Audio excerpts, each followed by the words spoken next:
I'm a really emotionally sensitive and pensive person. So it takes me a while to understand what I think about something before I have the words to say.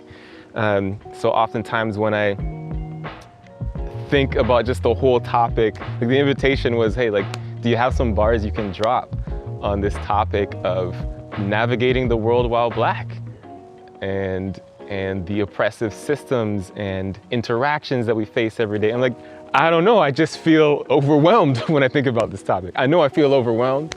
I know I feel tense and I feel frustration when I think about people who invalidate and deny the realities of racism in our world. So that's all I had, was feelings for months. You know, like, I'm a social worker and therapist. I work with a lot of Black folks and people of color. I'm like, okay, in this world, I shouldn't know a whole category of people that fit the demographic of under 10 years old and have been arrested or had the police called on them at school. That shouldn't be a category of people that I know, but it is.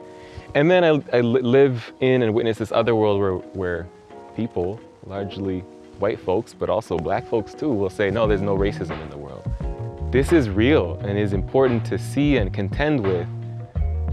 And it's really frustrating to witness the invalidation, the intellectual bypassing.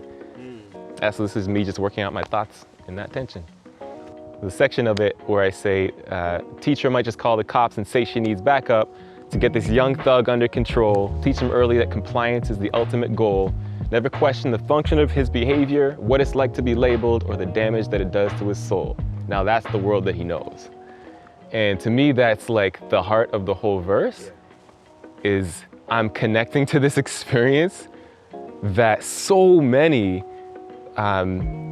Black folks and Black boys in particular go through, where you're literally just being human. And there's always this, there's always this threat attached.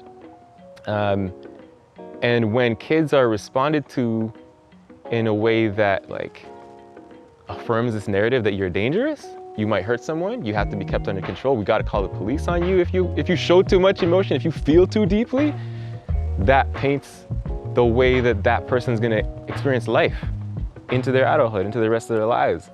When I talk about that, it just brings me back to that place of overwhelm and like lament and a hopefulness that the more we have these kinds of conversations and make music like this, we can get curious about what's going on for people, for Black folks, and stop just intellectualizing these issues of racism, but really humanize people's experiences.